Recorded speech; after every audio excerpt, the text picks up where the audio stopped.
આજે અમદાવાદના ભૂતરપુરા આંબાવાડી ખાતે એન્ટી ડીએનટી સમાજના લોકો એકત્ર થયા હતા, જેમાં દેશ આઝાદ થઈ ગયો છે, પરંતુ આજે આ સમાજ છે તે પોતાના સંઘર્ષ માટે ઝઝૂમી રહ્યો છે.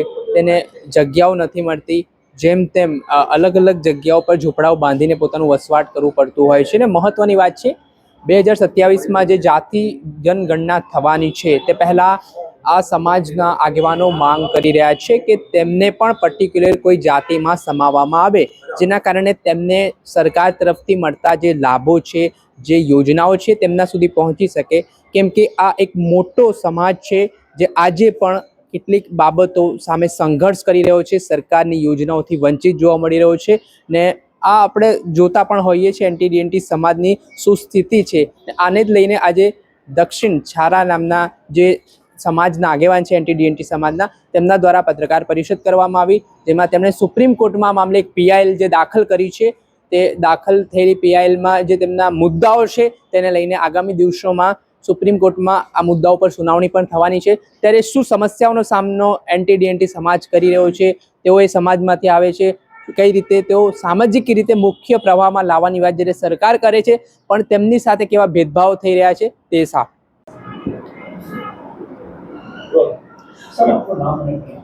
મારું નામ દક્ષિણ છારા છે. હું વ્યવસાય ફિલ્મ મેકર છું અને ડીએનટી મુવમેન્ટ સાથે 27 વર્ષથી જોડાયેલો છું.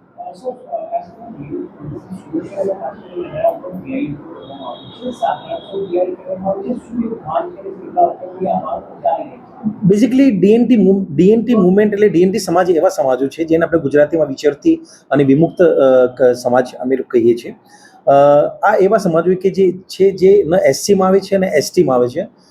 દેશ જ્યારે આઝાદ થયો ત્યારે એ કોન્સ્ટિટ્યુશન ગેરંટીમાંથી કમ્પ્લીટલી મિસ્ડ આઉટ થઈ ગયા હતા, કારણ કે ત્યારે એ વધુ પડતા જે સમાજના લોકો છે એ બધાને એક ઓપન ફેન્સ જેલોની અંદર રાખવામાં આવ્યા હતા. ત્યારથી લઈને ઘણા બધા કમિશનોએ અને ઘણી બધી કમિટીઓએ એક કોન્સ્ટન્ટલી એક ડિમાન્ડ સરકાર પાસે મૂકેલી છે. વિવિધ પ્રકાર જે અલગ અલગ સરકાર આવી હતી કે ડીએનટી કમ્યુનિટી જે છે એમનું એક અલગથી કાસ્ટ સેન્સસ થવું જોઈએ. હવે 2000થી લઈને અત્યાર સુધી 2 કમિશન થયા, 3 કમિટીઓ થઈ, છતાં અને એ બધાએ પણ આ જ કીધી કે કાસ્ટ સેન્સસ થવું જોઈએ. પણ અત્યારે જે 2027માં જે કાસ્ટ સેન્સસ થવાનું છે એની અંદર અનફોર્ચ્યુનેટલી અત્યારે જે 33 પ્રશ્નો આવ્યા છે એ ફોર્મની અંદર, એમાં માત્ર એમને એસસી, એસટી અને અન્ય રાખ્યા છે. હવે જો ડીએનટી કમ્યુનિટીઝને અન્યમાં એ લોકો ગણવામાં આવે તો એ બધા અલગ સમાજો સાથે મર્જ થશે અને ક્યારે એમને રિયલ પોપ્યુલેશન ખબર નહીં પડે. રિયલ પોપ્યુલેશન નહીં ખબર પડે તો ક્યારે એમનું રિયલ રિપ્રેઝન્ટેશન, સરકારના નીતિ વિષયક નિર્ણયો, એમના માટે કોઈ વેલફેર સ્કીમ્સ બનાવવાની હોય તો સરકાર માટે ઘણી બધી પ્રોબ્લેમ્સ થશે. હું એક એક્ઝામ્પલ આપું. ભારત સરકારના બોર્ડે, જે ડીએનટી બોર્ડ છે, એમને સીડ નામની એક સ્કીમ 2002માં એમને કાઢેલી, 2003માં એમને કાઢેલી. હવે એ સીડની સ્કીમ ઇમ્પ્લિમેન્ટ કરવામાં એટલો મોટો પ્રોબ્લેમ થાય છે, કારણ કે સરકારને ખબર જ નથી કે આ એકચ્યુઅલી કેટલા પ્રમાણમાં લોકો છે. 200 કરોડનું બજેટ છે, પણ એમને ખબર જ નથી કે ભાઈ આ કઈ જગ્યાએ રહે છે ને ક્યાં રહે છે. એટલે આ પ્રકારના નીતિ વિષયક પ્રોબ્લેમ્સ થાય છે. એટલે અમે લોકો પીએલ જે કરી છે એ કરી છે કે આ જે 33 પ્રશ્નોની અંદર ખાલી એસસી ને એસટી ગણવામાં આવે છે, એની અંદર એમાં ડીએનટીને પણ અલગથી કોલમ આપવામાં આવે, જેથી ડીએનટીને અલગથી જો કોલમ આપવામાં આવે તો આપણને ખબર પડે કે એની પોપ્યુલેશન કેટલી છે, કઈ કઈ જગ્યાએ રહે છે, એમની હાઉસિંગની સ્થિતિ શું છે, અને કાલ ઉઠીને સરકાર એના માટે એક નીતિ વિષયક નિર્ણયો લઈ શકે. એના માટે અમે લોકો પીઆઈએલ કરી છે. આના પહેલાં ઘણા બધા રજિસ્ટ્રાર જે છે મૃત્યુંજય કુમાર, જે કાસ્ટ સેન્સસના, એમની સામે રિપ્રેઝન્ટેશન થયા છે. એમને મૌખિક બાંહેધરી આપી છે, પણ અત્યાર સુધી કોઈ બ્લેક એન્ડ વ્હાઇટમાં એમને કીધું નથી કે ડીએનટી માટે અલગથી કોલમ આપે. એટલા માટે ન છૂટકે અમારે સુપ્રીમ કોર્ટમાં જવું પડ્યું અને પીઆઈએલ ગયા શુક્રવારે થઈ ગઈ છે. એનું ડાયરી નંબર આવી ગયું છે અને હવે પ્રોસિડિંગની અમે રાહ જોઈ રહ્યા છે. સેકન્ડ, અમે લોકો સોશિયલ જસ્ટિસ મિનિસ્ટ્રીને, બીજું છે registrar of cast census of India, અને ત્રીજું જે ડીએનટી બોર્ડ જે છે એ ડીએનટી બોર્ડને 3 રિસ્પોન્ડન્ટ આની અંદર છે. ઇશ્યુઝ ફેસ કરવા પડે છે અને કાસ્ટ સેન્સસમાં એન્ટી ડીએનટી સમાજને સમાવવામાં નથી આવ્યા, તો જે એને બેનિફિટ્સની લાભો હોય કે અનેક વસ્તુ હોય, તો કેટલી મુશ્કેલી આ સમાજને વેઠવી પડે. સૌથી પહેલાં તો દાખલા તરીકે શેડ્યુલ કાસ્ટ છે, તો એમના માટે એમની સાથે અનટચેબિલિટીનો એક ઇસ્યુ જોડાયેલો છે. શેડ્યુલ ટ્રાઇબ છે, એમના માટે માર્જલાઇઝ કમ્યુનિટીનો. ડીએનટી કમ્યુનિટી જે છે એમના સાથે સ્ટેટ જે કન્સ્ટ્રક્ટેડ ક્રિમિનલ આ ટ્રાઇબ છે એવા પ્રકારનો એક ઇસ્યુ જોડાયેલો છે. તો એને છે ને બહુ અલગ રીતે આપણે એને જોવું પડે, અને એના કારણે પોલીસની હેરાનગતિ, કસ્ટોડિયલ ટોર્ચર, કસ્ટોડિયલ ડેથ, બીજા સમાજના લોકો એમને હજી સુધી ચોર ઉચક્કા તરીકે એ બધાને માને છે અને એના કારણે એ ક્યારેય મેઇન સ્ટ્રીમ થઈ શકતા નથી. એના કારણે એમને એજ્યુકેશનના ઘણા બધા પ્રોબ્લેમ, સ્કૂલની અંદર એમની સાથે બચ્ચાઓ સાથે કોઈ એમને ચોર કહે છે, જાતિના નામથી એમને બોલાવે છે, એવા પ્રકારના ડિસ્ક્રિમિનેશન થાય છે. કારણ કે SC ને ST પાસે એટ્રોસિટી એક્ટનું એક પ્રોવિઝન છે, પણ DNT એમાં ઇન્ક્લુડ નથી. એટલે આપણે એમની સામે કોઈ લીગલ સ્ટેપ, કોઈ પણ આપણને જાતિ સૂચક કોઈ વાત કરે અને અપમાન કરે તો આપણે કરી શકતા નથી.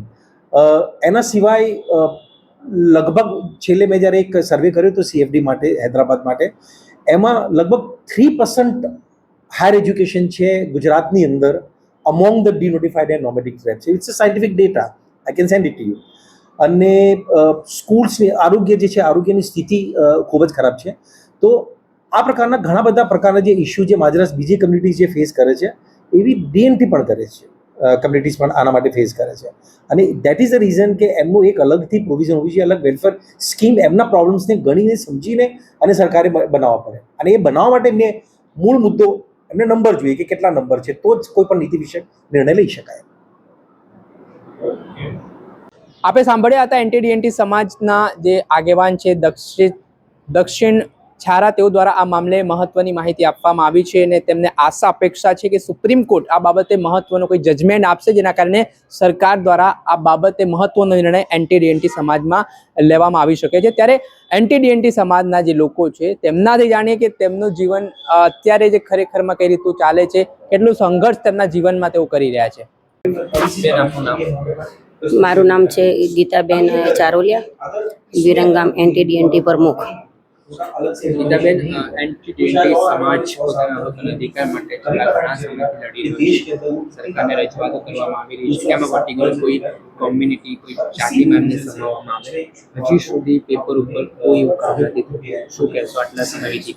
NTDNT 40 જાતિના લોકોને હજી સુધી કોઈ હક કે બેરોજગારી કે શિક્ષણ એ લોકોને હજુ મળ્યા નથી. એ માટેની અમે લડાઈ લડીએ છીએ અને લડાઈ અમારી જારી છે. કેટલા સમયથી આ લડત ચલાવવામાં આવી રહી છે? શું મુખ્યત્વે માંગ છે? ઘણા 2017થી આ લડત લડાવવામાં આવી રહી છે. શું મુખ્યત્વે માંગ છે? મુખ્ય એ માંગ છે કે NTDNT સમાજને 40 સમાજને લોકોના જે હાલમાં જે લોકો છે એ લોકોના હળોહળમાં લાવવા અને સરકારશ્રીને વિનંતી કરીએ છીએ. એ લોકોને સૌના હળોહળમાં લાવે, એમને રોજગાર અને એમના સારા શિક્ષણ માટે સરકાર પાસે અમારી માંગ છે. એ લોકોને શિક્ષણ અને રોજગાર મળે એવી અમારી તક છે. તમે તો પ્રમુખ છો, વિચરતી વિમુક્ત જાતિ અલગ અલગ જગ્યાએ વસવાટ કરે છે. તેમના સ્વાસ્થ્યને લઈને, શિક્ષણને લઈને અને કઈ કઈ સમસ્યાઓ છે મોટા ભાગે એ ફેસ કરતા હોય છે?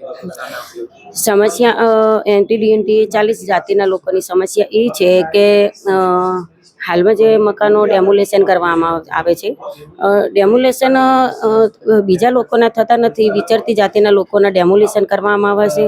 એ લોકોને ઘરથી વિહોણા કરવામાં આવે છે.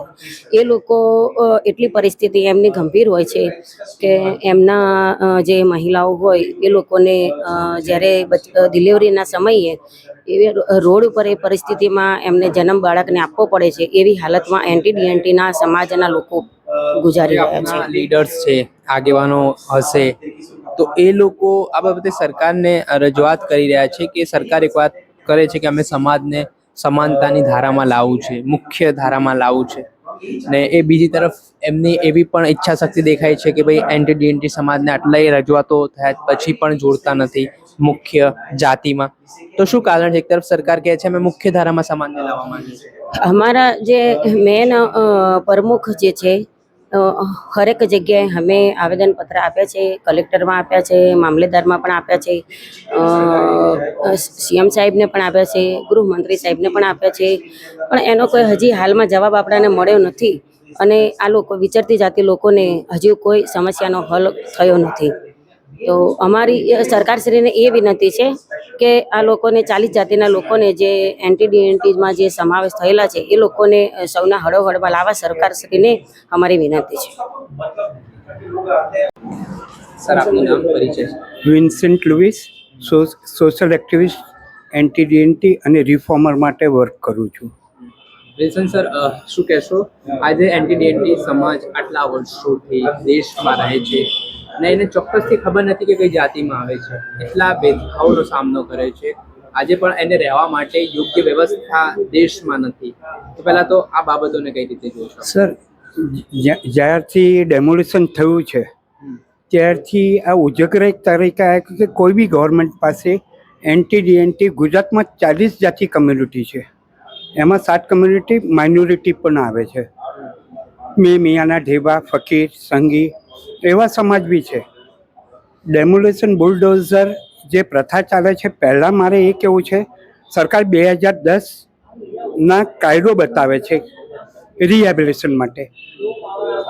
જે સરકાર માગે છે એમના પાસે કોઈ પુરાવા જ નથી, ઓથેન્ટિક પુરાવા. કેન્દ્ર સરકાર હોય કે ગુજરાત સરકાર, તો કયા રાઇટ્સ પર આ લોકો આધાર માગે છે? 200 વર્ષ થયા છે, હજી સુધી રેગ્યુલરાઇઝ કરવાના સરકાર નિસફળ ગઈ છે, જે તે સરકાર બી હોય. તો મારું કહેવું છે કે first make them regularise on census. Supreme કોર્ટમાં PLI દાખલ થયેલું છે, એનું ઇમ્પ્લિમેશન સ્ટેટ લેવલ અને કેન્દ્ર લેવલ પર થવું એ જરૂરી છે. બીજી વસ્તુ, રેન્કે કમિશનના 76 પોઈન્ટ રેન્કે કમિશનમાં એ રિપોર્ટ આપેલા છે. એ રિપોર્ટના ઇમ્પ્લિમેશન એમાં વાત થઈ છે કે કેન્દ્ર સરકાર જનરલ રજિસ્ટર એ લોકોએ આ નોંધ કરી અને રેગ્યુલરાઇઝ કરવા માટે એક વાત ચાલે છે. એ હજુ સુધી રેન્કે કમિશન, હિદાયત કમિશનની ઇમ્પ્લિમેશન નથી થયું. એ થાય તો આ બધી રેગ્યુલરાઇઝ થાય. સંસદમાં, કેન્દ્રમાં ડૉક્ટર લક્ષ્મણ, રાજસ્થાન, ગુજરાતમાં આંદોલનો ચાલુ થઈ ગયા છે એન્ટી ડીએનટીમાં.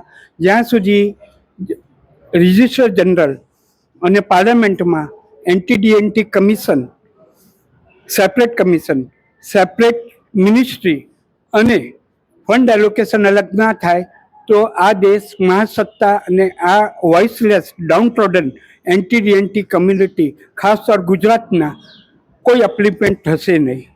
અને જે તરીકે આ લોકોને સરકાર કાયદો અને વ્યવસ્થામાં હેરાન પરેશાન કરી રહ્યા છે, હું નમ્ર આપના માધ્યમથી નવજીવન ન્યૂઝથી કહેવા માગું છું કે ગરીબ અનપઢ લોકોને ના સતાવો.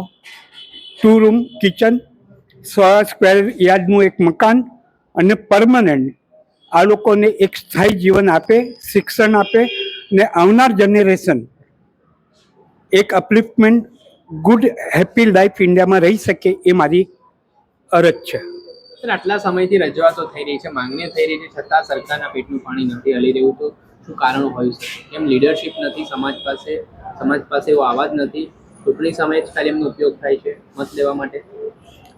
સરકારની પોલિસી કાસ્ટિઝમ નાબૂદ કરવા, વર્ગ જે થયા છે એ એક યુનિફોર્મ વર્ગમાં મુખ્ય ધારામાં લાવવામાં નથી આવતું. જ્યાં સુધી મુખ્ય ધારામાં સરકાર આ જાતિઓને ન લાવે અને વ્યવસ્થિત એમને એસ્ટાબ્લિશ ના કરે ત્યાં સુધી આ પ્રશ્ન રહેવાનું છે. This is a failure of government policies. Okay sir. Sir, आपका नाम? मेरा नाम श्याम सांसी है और मैं बटुआ रेलवे स्टेशन से हूँ, माँ श्वेता देवी नगर से.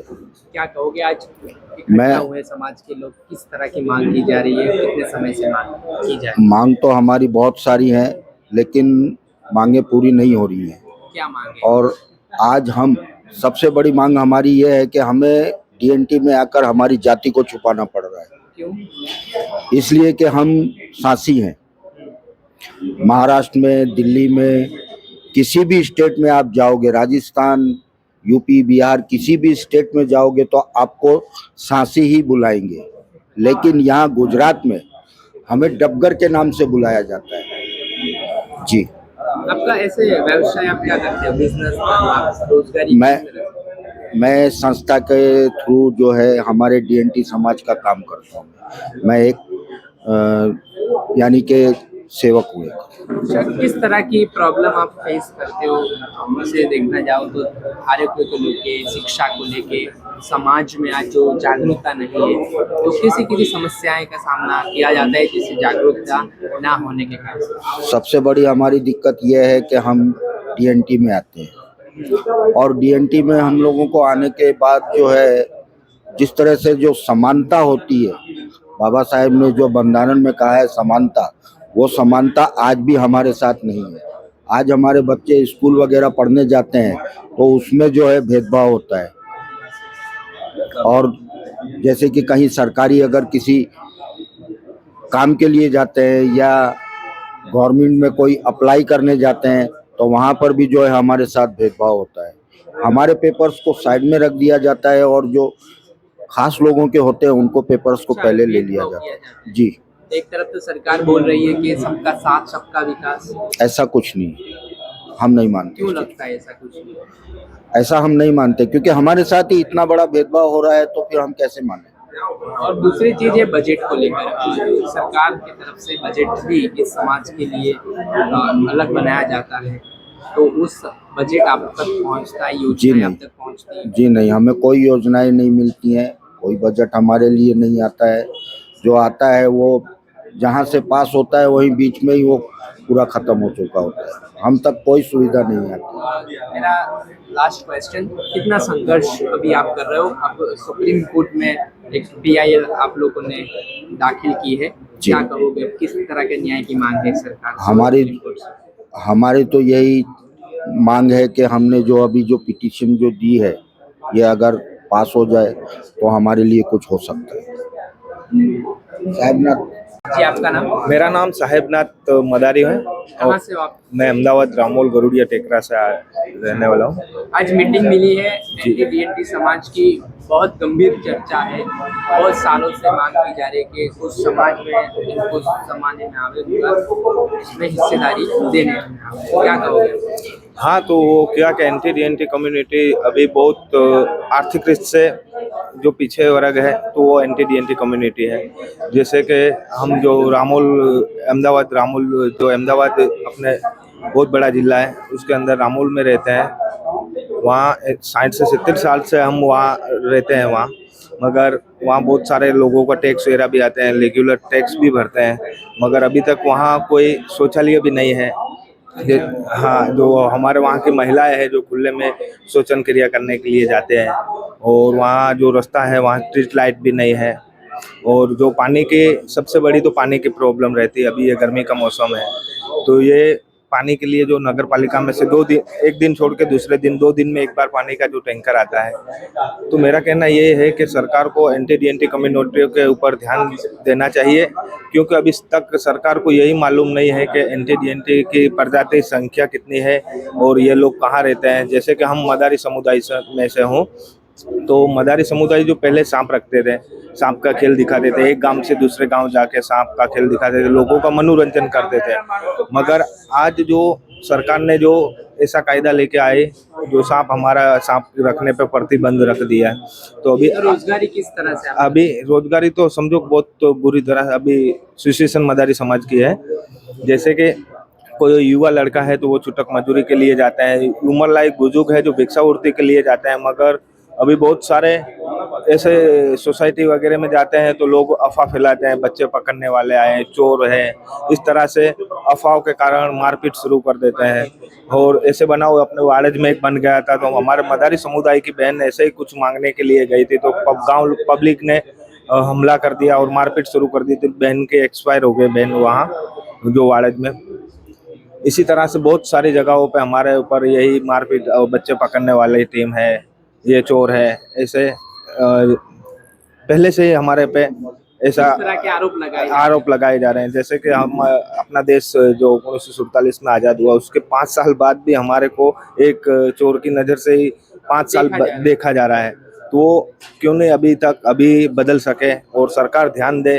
तो हम भी एक भारत देश के नागरिक हैं और भारत देश में रहते हैं, तो हमारे साथ भी एक भारत देश के नागरिक की तरह जीने का साथ सहकार दे सरकार, और हम एंटी डीएनटी कम्युनिटी के लोगों पे थोड़ा ध्यान दे, तो हम भी हमारे बच्चों को कुछ पढ़ा सके। जो ऐसे हमारा जीवन निकल गया है, जैसे हमारा 300-400 वहाँ झुपड़पट्टी है हमारे जहाँ रामोल में, मैं जहाँ विस्तार में से रहता हूँ, तो वहाँ आंगनवाड़ी भी नहीं है, 1-1.5 किलोमीटर तक स्कूल है। एजुकेशन किस तरह से वहाँ के बच्चे कर रहे हैं? एजुकेशन बहुत पीछे है, बहुत पीछे है। आने और के आरोग्य को लेकर आरोग्य तो बहुत हर तरह से मच्छर, वो क्या क्या हम जहाँ रहते हैं वहाँ गंदगी वगैरह रहता है, क्योंकि टाट पतरी का जो कच्चा छापरा बांध के हम रहते हैं, तो ये चौमासे में मच्छरों की बहुत प्रॉब्लम होती है। अभी तो ये चौमासे में हम कहाँ नजीक में पेड़ ढूंढते हैं कि कहाँ पेड़ हो तो बच्चों को शांति से लेके बैठा सके।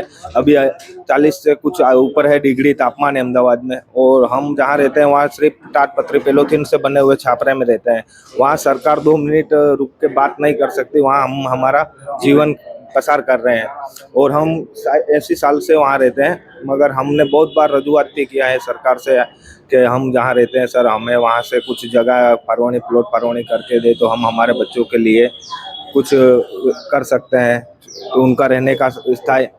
मगर बहुत बार अर्जी करने के बावजूद भी अभी तक सरकार ने कोई ध्यान नहीं दिया है। तो सरकार से निवेदन है कि हम एंटी कम्युनिटी पे ध्यान दो।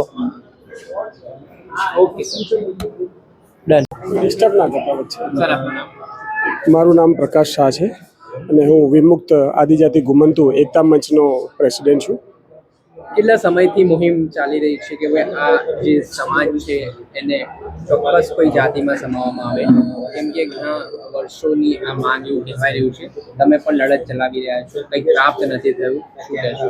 જી, હવે 2017માં જ્યારે અદાલત કમિશનનું નક્કી કર્યું એ લોકોએ પણ કહ્યું કે ભાઈ જાતિ આધારિત જનગણના થવી જોઈએ, અને સરકારો જેટલી પણ આવી એમ કહે છે કે સૌનો સાથ સૌનો વિકાસ. તો સૌનો વિશ્વાસ જીતવા માટે પણ સરકારે મુહિમ ચલાવવી જોઈએ, અને અમે પોતે પણ સરકારને અમે મદદ કરી છે વારંવાર, અને એ પણ અમે જાણ પણ કરી છે અને કહીએ બી છે કે ભાઈ ગણતરી રાખો તો ખ્યાલ આવે કે તમે વિકાસ કોનો અને કેટલા સમયમાં અને કેવી રીતે કરશો. આજે જોઈ રહ્યા છે કે ડિમોલેશન થાય છે તો એ લોકો પણ ભોગ બને છે, પરંતુ સરકાર જોડે ચોક્કસ ડેટા જ નથી, તો કઈ રીતે સરકાર એમને મદદ કરશે? સર આ વિચરતી વિમુક્ત જાતિ વ્યવસાય શું હોય, કેવી રીતે લોકો જીવન પસાર કરતા હોય, એટલું સંઘર્ષ એમના જીવનમાં હોય.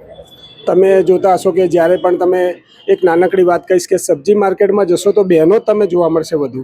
આજે બહેનો આ સમાજથી આવે છે અને સબ્જી માર્કેટમાં લારી ગલ્લા ચલાવીને પોતાનું ગુજરાન ચલાવે છે, છતાં પણ સરકારને એવું થતું નથી કે ક્યાંય પણ આ યોજનાનો કોઈ પણ યોજનાનો લાભ ક્યારે બી સરકાર એમના સુધી પહોંચતો જ નથી, અને અમારી કોઈ પણ પ્રકારનો લાભ એમને પહોંચતો નથી, કારણ કે સરકાર જોડે ડેટા જ નથી કે કોણે ક્યારે કેવી રીતે આપવું.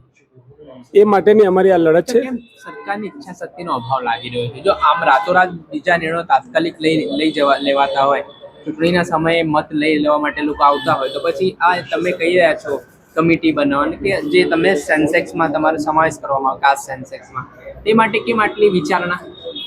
દરેક સરકારે જ્યારે વોટ બેંકની એમની ધારણા હોય છે તો એ ફક્ત વોટ બેંકમાં જ પરિપક્વ રહે છે, અને ત્યાં જ એમાં ખપાવે છે આ સમાજને, કારણ કે સમાજનો કોઈ એવો પ્રતિનિધિ નથી કે જે આગળ આવી એને સરકારની સામે મજબૂત રજૂઆત કરી શકે.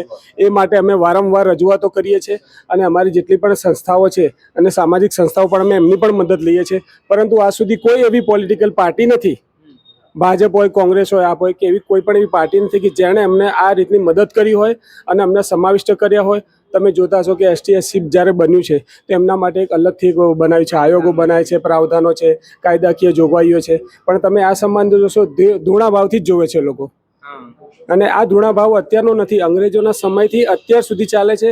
1952માં કેન્સલ થઈ ગયો છે કે ભાઈ આ જાતિ આધારિત જનગણના કરો, અને આ લોકો હિંસક નથી, આ લોકો સમાજની દરેક નાની મોટી પ્રવૃત્તિઓમાં બધી રીતે જોડાયેલા છે, છતાં પણ આજે કાંટાની વાડની જેમ રહેતા હતા એ જ રીતે આજે એમના તમામ જાતના સામાજિક કામો કે ધાર્મિક કામો એ બધા સમેટાઈ ગયા છે, અને પોતે સ્વતંત્ર રીતે કરે છે, અને સામાજિક કનેક્શન છે એ ટોટલ કપાઈ ગયા છે. હાલ પણ નથી એ કોઈ સમસ્યા. અચ્છા, અંદાજિત ગુજરાતમાં કેટલા એન્ટી ડીએનટી સમાજના લોકો રહેતા હશે તમારા અંદાજ? ગુજરાતની અંદર 40 જે એન્ટી ડીએનટીના સમુદાયો છે એની અંદર ભારતભરમાં વિરેન્દ્રસિંહે જ્યારે સંસદ સભામાં કહ્યું હતું કે 15 કરોડથી પણ વધુ આ સમાજના લોકો છે ભારતમાં, અને ગુજરાતની અંદર 1 કરોડથી પણ વધુ હાલ વસ્તી છે. પરંતુ 2017ની જ્યારે ગણતરી કરી સરકારે, છેલ્લે 2011માં કરી, ત્યારે એમણે કહ્યું હતું કે 30 થી 35 લાખ હોઈ શકે છે, કારણ કે સરકાર જોડે આનો ડેટા જ નથી. અને હાલ તમે જોવા જશો તો દરેક નાની મોટી જગ્યાઓમાં એન્ટી ડીએનટી સમાજના ઘણા બધા લોકો છે, અને લગભગ ગુજરાતમાં 10 થી 12% હોઈ શકે છે, ગુજરાતની ટોટલ વસ્તીના 12% એટલે મતલબ કે 1 કરોડની ઉપર હોઈ શકે છે આ લોકો. એટલા માટે જ અમારી એ ગણતરી છે કે તમામની ગણતરી થાય અને એમને યોગ્ય જે સરકારની ધારાધોરણ મુજબ મળતું હોય ન્યાયિક સંવિધાનિક એ એમને મળે અને એ ન્યાય મળે. ઓકે, આપણે સાંભળ્યા આ હતા એનટીડીએનટી સમાજના લોકો જો કહી રહ્યા છે કે સરકાર દ્વારા ભેદભાવ કરવામાં આવી રહ્યા છે. અનેકવાર રજૂઆતો કરી છે, કમિટીઓની ગઠન માટેની વાત કરવામાં આવી છે. સરકાર દ્વારા કમિટીઓનું ગઠન થાય છે પણ પેપર ઉપર કોઈ કામગીરી છે તે કરવામાં નથી આવી રહી. તેને લઈને સવાલ ઉઠી રહ્યા છે અને સરકાર જે જાહેરાતો મોટી મોટી કરે છે, બજેટો ફાળવવામાં આવે છે, તો પછી એ બજેટો જાય છે ક્યાં તેને લઈને પણ એક મોટો સવાલ ઉઠી રહ્યો છે. દર્શક મિત્રો, આવા જ નવા વિડીયો સાથે આપણે માહિતગાર કરતા રહીશું, એટલે આવા જ વિડીયો જોવા માટે નવજીવન ન્યૂઝ જોતા રહો. વૈષ્ણવજન તો તેને કહીએ જે પીડ પર